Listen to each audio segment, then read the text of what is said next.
Olá, aqui é o professor Costa. Hoje a gente vai falar sobre frações equivalentes. A própria palavra fração, certo? A gente já sabe a definição, já trabalha com esse conceito, mas a palavra equivalente significa, esse prefixo equi significa igualdade, valente, certo? Vem de valor, ou seja, frações equivalentes são frações de igual valor, com valores iguais. Por exemplo, coloquei para vocês aqui frações 1/2, 3/6 e 2/4. Observem, a fração 1/2 seria um inteiro, certo? Mais uma vez aquele exemplo das barras, seria um inteiro que foi dividido em duas partes, nas quais você está considerando uma dessas partes. Essa figura representa a fração 1/2. A fração 3/6 significa que você pegou o inteiro e dividiu ele em 6 partes e vai considerar 3 delas, que é justamente isso que significa o numerador da fração. E por último, a fração 2/4 significa que você tem um inteiro que foi dividido em 4 partes, é isso que significa o denominador 4, dividiu o inteiro em 4 partes e considerei apenas 2 delas. Ok? Observe que as figuras, imagine que o inteiro seja exatamente igual, as 3 figuras, certo? As 3 frações, elas representam igual valor. Se fosse uma barra de chocolate, cada uma dessas frações representaria exatamente a mesma quantidade de chocolate. Qual que seria a diferença? A primeira, você tem um inteiro apenas dividida em 2 partes.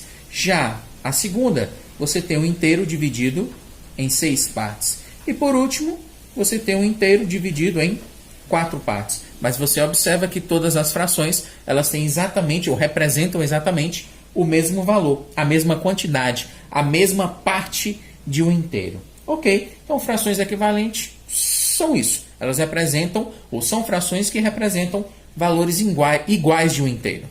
Frações irredutíveis são frações que seus termos são primos entre si, ou seja, frações que não podem ser simplificadas, ou ainda frações com os menores valores possíveis. Como assim, professor? Entenda, a fração 1/2. O número 1 e o número 2, eles não são divisíveis entre si, ou seja, eles são primos entre si. Eles não possuem números que possam dividir 1 e 2 ao mesmo tempo, exceto 1. 1 é divisor de qualquer número em todas as circunstâncias. Mas eu não consigo dividir esses dois números por outro número ao mesmo tempo, exceto, é claro, pelo número 1. Nessas condições, nós sabemos que números nessas condições representam números primos entre si. O outro exemplo seria o número 2/5. Aqui esse pincel.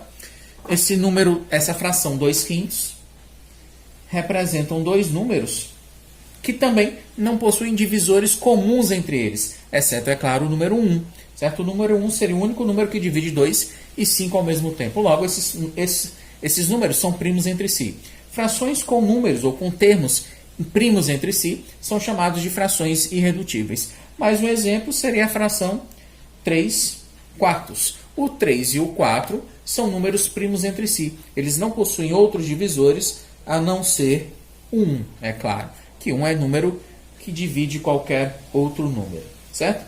Essas frações, elas vão resultar, ou todas as frações que nós vamos trabalhar, elas vão acabar caindo em frações irredutíveis, ou seja, as frações com os menores valores possíveis, ou seja, aquelas frações em que os termos vão acabar sendo primos entre si, certo? Para que você construa a partir de uma fração o que a gente chama, o material de vocês chama de, deixa eu ver aqui, de classe, certo?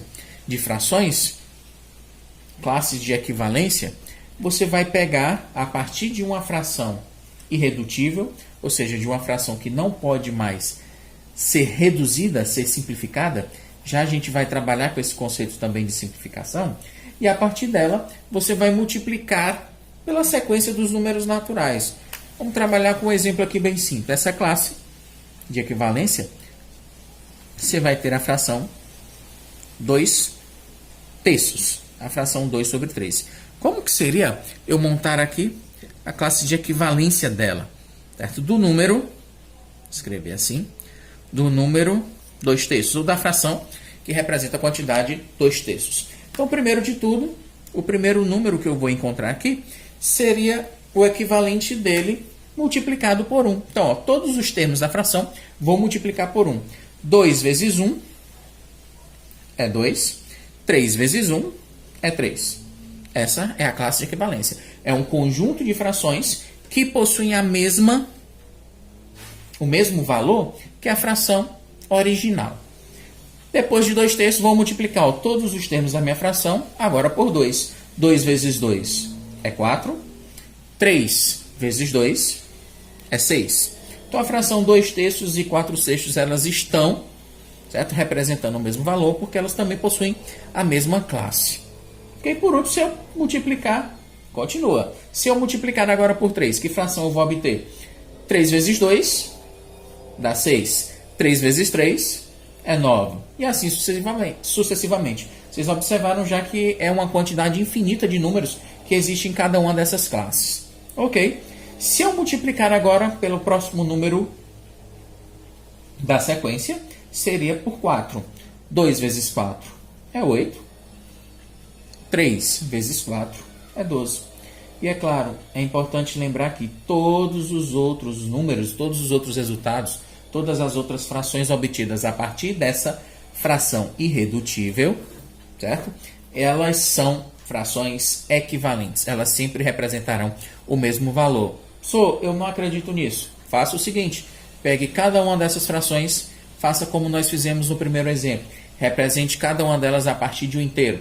Faça essa figurinha, essa barra, como a gente chama aí a nossa barra de chocolate, divida ela na quantidade que existe cada numerador e denominador correspondente. Vocês verão que elas sempre representarão a mesma quantidade, a mesma fatia, a mesma fração de cada barra, ou seja, de cada inteiro. Seguinte, pessoas, assim como também podemos encontrar frações equivalentes multiplicando uma fração irredutível, certo? Pela sequência de números primos, o inverso também é possível. É o que a gente vai chamar, certo? A gente vai trabalhar muito com esse conceito, é o que a gente vai chamar de simplificação. O que é simplificação?